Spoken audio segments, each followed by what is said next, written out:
going on. There's this maneuver, this like basically posture that you start off in. It's like you got both your hands down like this. It might look kind of stupid, but it's very practical.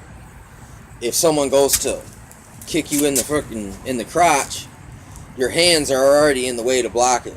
Okay, in the same manner, and then if you got your legs, your knees together like this, look, no one's getting up inside of this doorway here. It's like bam, you know what I'm saying? So if they go to pull one of these lower kicks to the groin area, they can still lift it up and come in for one of these types of things. But what you would do is you would move to the side like that, and it pulls your junk out of the way of the freaking toe. In the same fashion here, that this maneuver, still the chi. And it also, if you look at a bear when it stands up on its back legs, that's the exact posture that it starts off in. It rises up, but its hands are like down low, and it's got its paws curved in like this normally.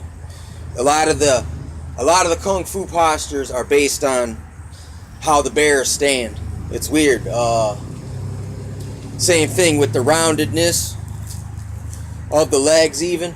You know what I'm saying? That's, if you look at them, it looks almost like they're riding on a horse, a bear, when it stands up too. But anyway, I've noticed my brother loves to throw me into a clinch, where it's kind of like where they reach in and they grab around your neck like this, and then they pull your body down. And same thing with these postures here. I've noticed, like, this actually is called bear lifts the roof right here. This posture right here, if you go like this, you're basically in the posture, okay? So the last thing you want to do when you're in a clinch is put your arms up like this, because when you do, they can pull you down like this. And look, if I can get your head to my chest, if I know you're at my heart, I know my knees can come up and hit you in the freaking face. Bam! So that's what the clinch is designed for, or to pull you in and go to the fucking groin. And see, if you got your hands in the bear posture, if they go to the straight up pelvis area, it's blocked. You know what I'm saying? And same thing when they go in from the face. If you're in this posture here, when they go to pull you down and go to knee you, your elbows actually hit this part of their leg, so you can actually block in the clinch from the knee by doing bear lifts the roof. You know what I'm saying? With a slight little modification. Because look, this is like you're guarding the sides of the face, and the way you guard the middle from the sides is by turning your freaking it's like if they're coming in straight, this is good, but if they're coming in with hooks, it's kind of bad, because you can turn right into the punch. But when you're in that position, I noticed that you can point your freaking out. That's a strike right there too. It's just going from here to there. If you go, you know what I'm saying? That's a lot of force coming from that. Little elbow chop. Same thing there. If you can attack their legs just by going like this as they got you in the clinch. But then they're probably either going to try to sweep you, or maybe fucking try to throw you. You know what I'm saying? Like hip toss you or something maybe from there. I'm not sure. But something I noticed, and these are kind of like the reason why you do postures. Because the posture isn't the move. The posture is just where either you start from and then you're going to end at. So in a way, by starting it, moving to another posture, then back, is a maneuver in itself. From going between postures back and forth, it's like, in a way, that's your like Musashi says, he's like the middle posture, straightforward posture, is the commander of the rest of the postures. All other postures, you go back to the starting one, and from there you can go left or right, up or down. You can start from high, start from low. And basically all maneuvers are, wherever you're started, it's fighting towards the other end. And then from there, it fights back to the starting position, man. I mean, this stuff is real simple, so it's just like, but there's a lot of combinations. So it's like, look, you'd study this stuff for a long time, and there's probably more than you could ever totally master in your entire freaking life. But it's very practical, like that first position there, that bear standing on his back legs blocks the crotch. You know what I'm saying? And because actually the crotch is a kill shot. That's a kill maneuver. That used to be illegal at a time until there was a time of civil war and revolt and revolution, and then they revealed the secret techniques. You know what I'm saying? And that's probably the reason why, you know, for every time you release one maneuver, someone over here has to make up some kind of counter strategy to, you know, it's basically, it ups the bar. It keeps raising the bar, man, and it kind of goes back and forth like,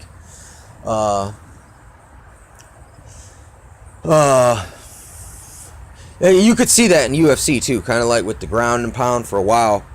That was like this dude called the Hammer.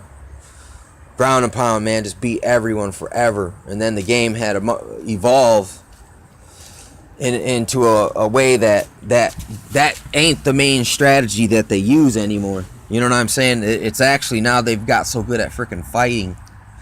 You see a lot of knockouts. You know what I'm saying? Not from the ground and pound. You've seen a lot of ground and pound knockouts too, but you know what I'm saying? I'm just saying, it's like, look, what works, what used to work ain't gonna work forever. Like Musashi says this too. He's like, you know, you can try, if you're successful on what you're trying to do and it's the same move, you did it twice to the dude, don't try it a third time, because eventually they're gonna recognize how to defend against it, and then actually reverse it, actually. And if you give them a chance to study and observe the technique, of course they're going to develop a counter strategy. So you're going to have to keep it moving yourself. You know what I'm saying? And you can't overly depend on any one technique. But then again, if you don't master some of the techniques that you know what I'm saying, to have a whole bunch of techniques half mastered isn't really that good of a thing neither. You got to have some things that you're expert in, and then you build off of that. You know what I'm saying? And then, you know, you can branch out for whatever, you know. You got to work on your weaknesses, you know. And there's ground fighting that's addressed in the Kung Fu. There's 4 types of fighting. There's like ground fighting, kicking, and boxing, and then the throws. There, you know what I'm saying? So there's 4 aspects. It's all contained within the main body of information. But look, from the simplest aspects of it, you could branch off many different ways of the way you go about it, man. And it's just like, and a lot of things universally work. That's why I can listen to Musashi and learn like mad martial arts knowledge. But I mean, just by reading it isn't what gives me the ability. He's like, you got to go and research these things diligently from day to day, day and night, from every day, from here on out. That's the only way you're gonna truly understand what he's really saying. Even though you can glean a lot from it, man, by just snagging low-lying fruit out of this type of a textbook. But no, it's just it's a diagram to teach you how to learn strategy, basically. And so it's a badass text for that. And that it's like, if you think of strategy within the confines of just strategy, then you don't understand what strategy is. Or if you think of swordsmanship as merely swordsmanship, you don't understand what these things are. You know what I'm saying? That's the same thing with That applies, man. Like broadly, like very broadly and very closely. You know what I'm saying? It's you can glean truths from life itself. In other words, from life itself, and it's like your experience here in this environment, in this particular time and place.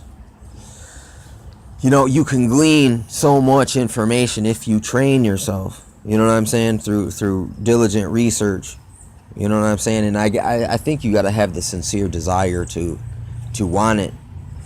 Or you can be, what is the word there, man? When you can be you can get it by someone else getting into it, and then they can kind of put you onto it, that it even exists. You know, before you know something exists, you have no desire to seek it out because you don't know it's there. So there's this wealth of freaking knowledge. Just you gotta read some freaking books, though. You know what I'm saying? And then apply the things, you know, that you learn that are good and useful. You gotta apply them to your life, and it opens the door for even more type of understandings.